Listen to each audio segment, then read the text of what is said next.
In the dusty market of Incala village, laughter was currency, and Amarachi Okori paid the most. Incala's market came alive every morning with the same familiar sounds, the rhythmic slap of sandals on red earth, the bargaining voices of women selling palm oil and yams, the smell of smoked fish and ripe plantain hanging heavy in the air. It was a place where everyone knew everyone, where stories traveled faster than news, and where differences were never forgiven. Amarachi walked through the narrow aisles slowly, her basket balanced on her arm, her shoulders slightly hunched, as if trying to shrink herself. But she could never shrink enough. Her head, larger than most, announced her presence before her footsteps ever could. Children stopped their games to stare. Some pointed openly, others whispered behind cupped palms.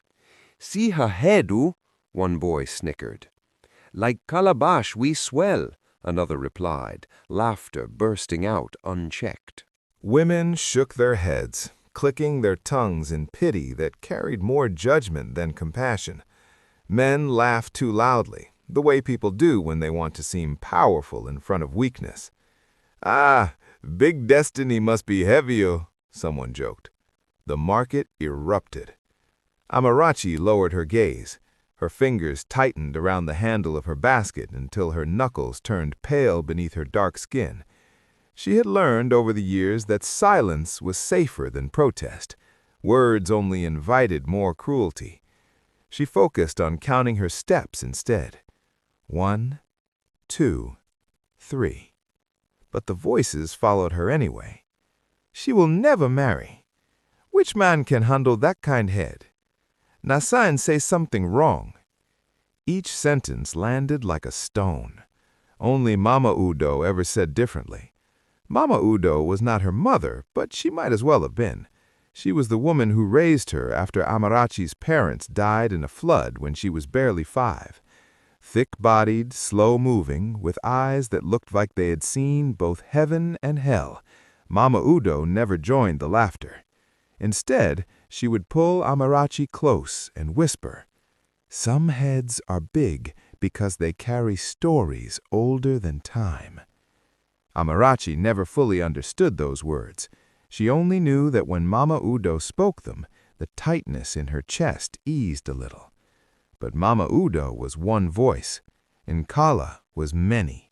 And in Incala, kindness was quiet. Mockery was loud. That afternoon, as the sun tilted westward and the market began to thin, a stranger arrived. He came on foot, dusty sandals, plain tunic, nothing to announce importance. No crown, no guards, no drums. Yet something about him shifted the air. He moved with confidence that did not ask permission. His eyes scanned the market not with curiosity, but with boredom, the kind that comes from having seen too much of the world too early. This was Prince Chukwu Ezenwa, though no one there knew it. He had come to Incala disguised, seeking distraction from palace walls that felt like a prison. For years he had been praised, obeyed, celebrated, and yet peace had always escaped him. As he blended into the crowd, he laughed with the villagers, trading jokes, enjoying the novelty of being unknown. Then he saw Amarachi. She passed in front of him, her head bowed, her braids falling forward, her shadow stretching long on the red earth. He did not think. He laughed. Not loudly, not cruelly, at least not in his mind, just a sharp, careless sound.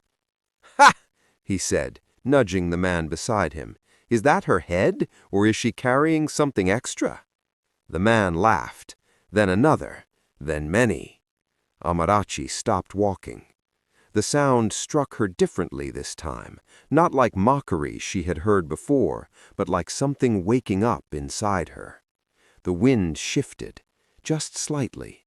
Dust lifted from the ground in a small spiral, then settled again. No one noticed, except the earth, and the ancestors listened. Prince Chukwu had never been refused anything except peace. Born into royalty, his life had been carefully arranged from the moment he took his first breath.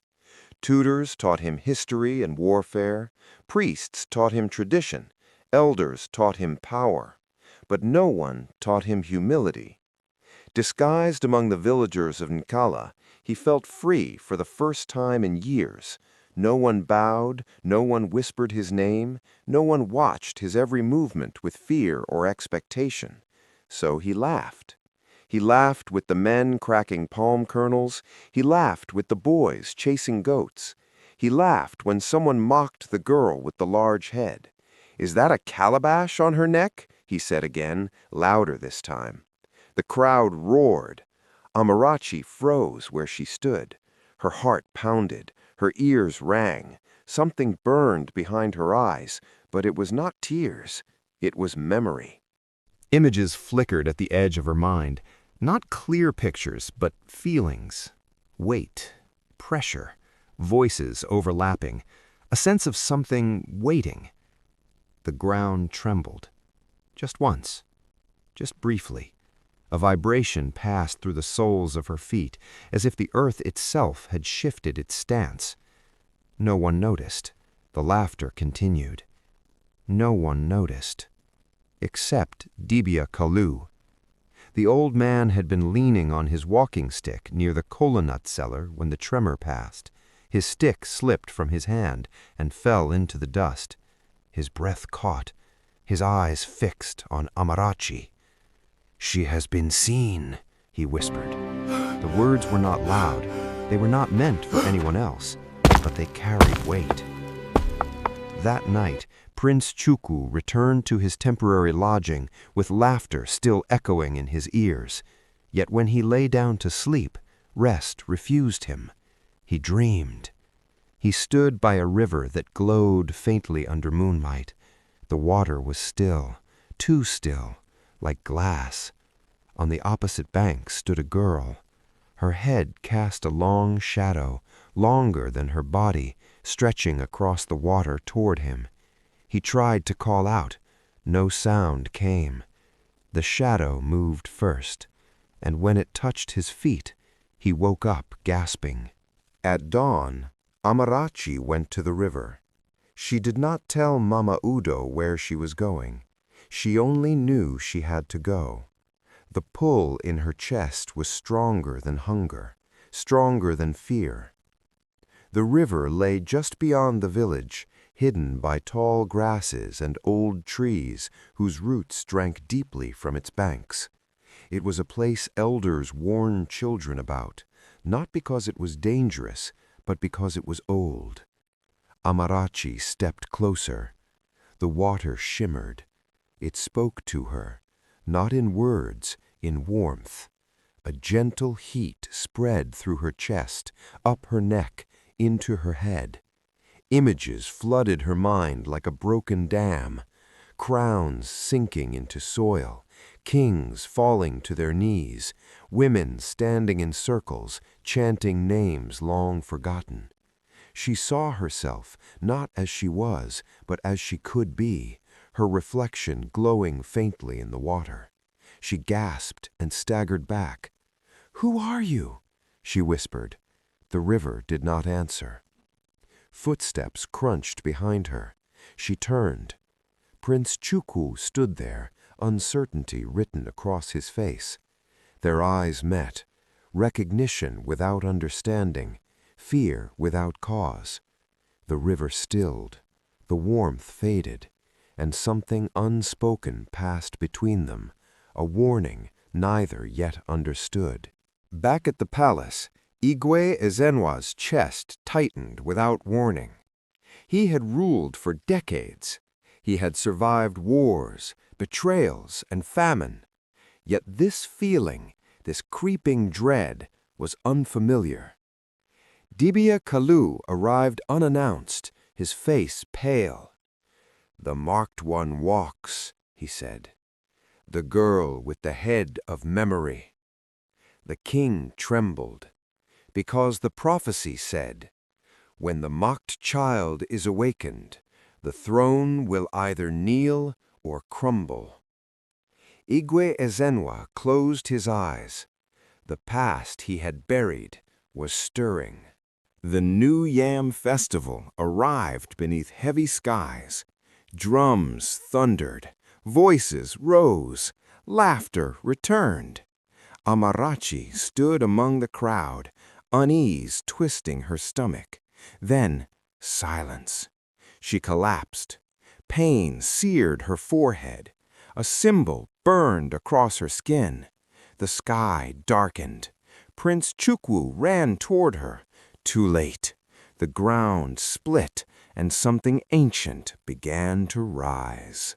The ground did not split violently. It did not explode or roar the way people expected disasters to arrive. Instead, it opened slowly, carefully, as though the earth itself was exhaling after holding its breath for centuries. At first, there was only a soft cracking sound, like old wood bending under weight. Then the red soil beneath the festival square shifted, forming a thin, dark line that stretched outward in a perfect curve. Dust rose into the air. The drums stopped mid-beat. One moment the New Yam Festival was alive, dancers spinning, elders clapping, children laughing. The next moment, time itself seemed to hesitate. Amarachi lay on the ground, her body trembling violently. Her eyes were rolled back, showing only white, while the glowing symbol on her forehead pulsed steadily, like a living heartbeat that did not belong to her alone. Prince Chukwu dropped to his knees beside her. "Amarachi!" he shouted, his voice breaking through the stunned silence. He shook her gently, then harder. No response. Fear clawed into his chest, not the shallow fear of embarrassment or danger, but something deeper, something final. Around them, villagers screamed and scattered, abandoning baskets, calabashes, even children in their rush to escape what they could not understand. But the elders, the true keepers of Nkala's memory, stood rooted in place, their faces drained of color. They had waited for this moment their entire lives. Dibia Kalu stepped forward slowly, his walking stick trembling in his grip. His voice shook, not with age, but with awe. "It has begun," he said. The crack in the ground widened.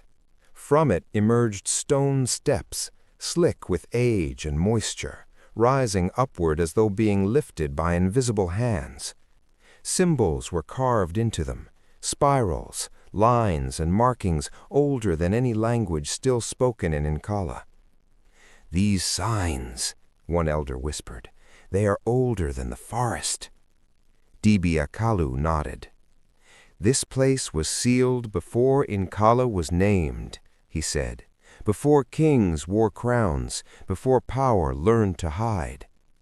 The earth continued to open until a stairway stood fully revealed, descending into a glowing depth that pulsed faintly with golden light.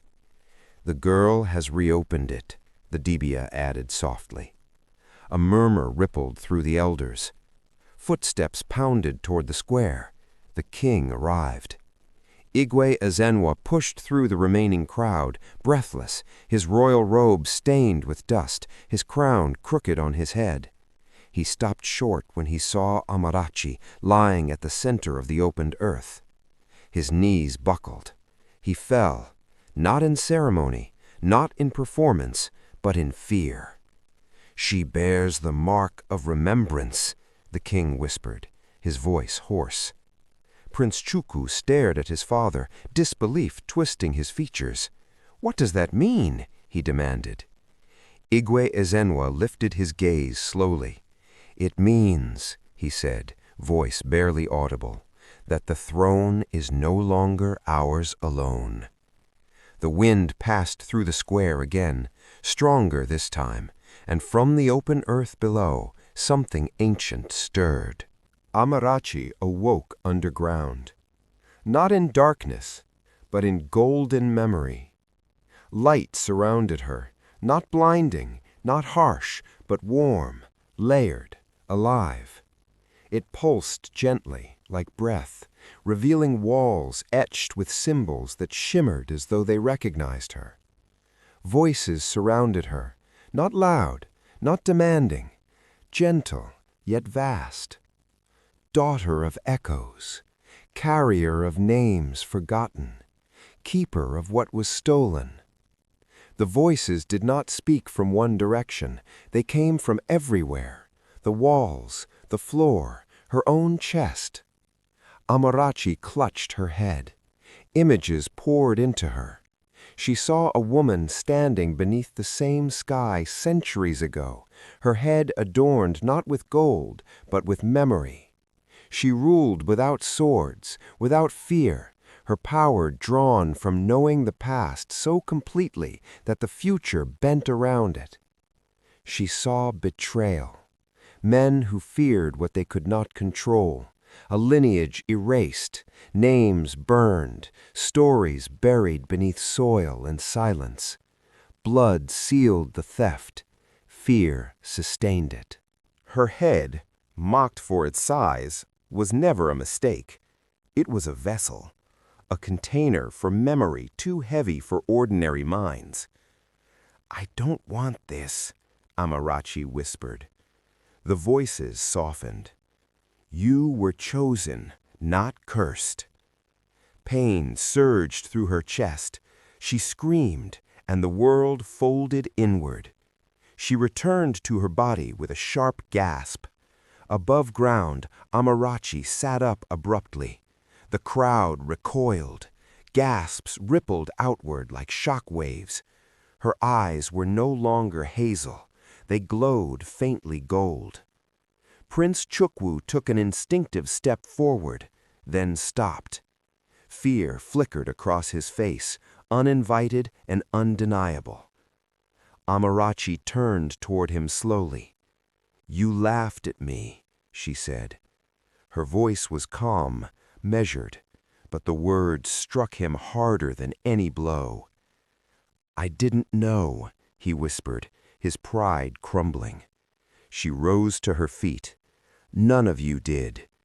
The glow dimmed slightly, but it did not disappear, and Nkala would never be the same.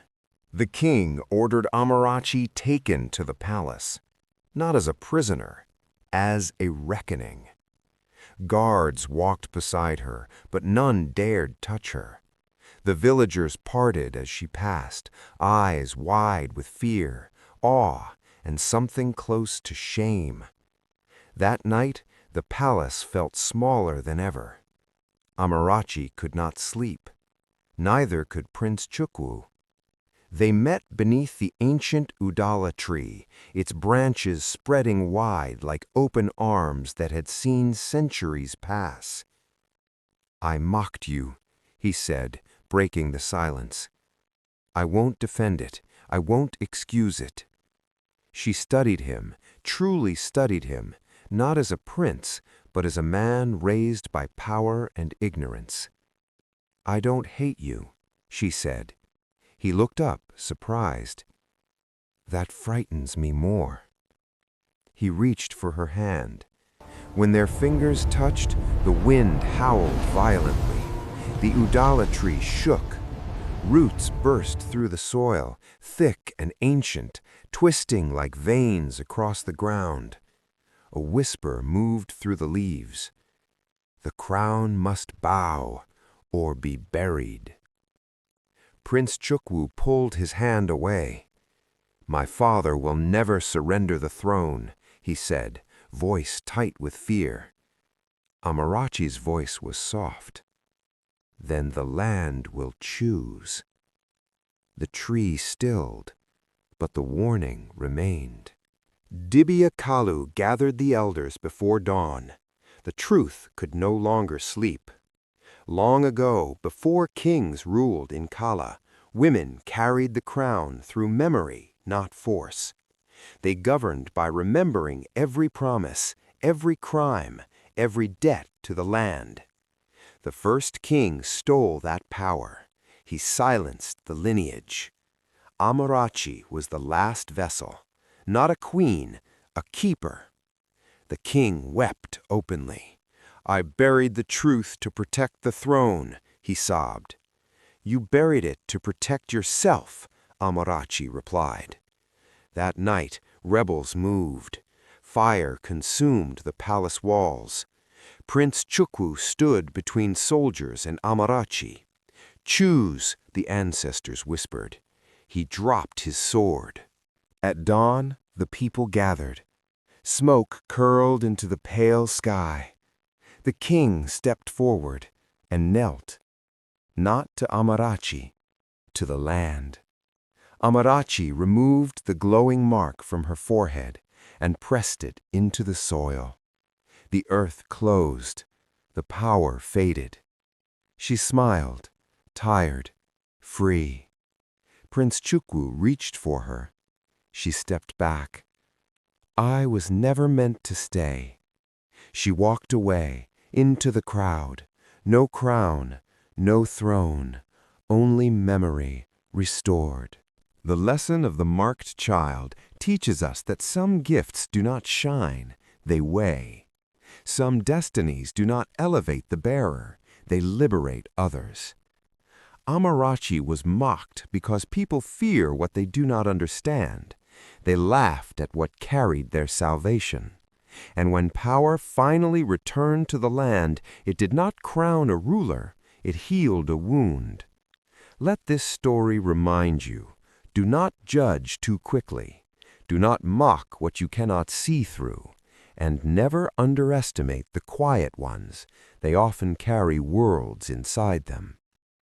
If this story touched you, share it. Someone, somewhere, is being mocked for the very thing that makes them chosen.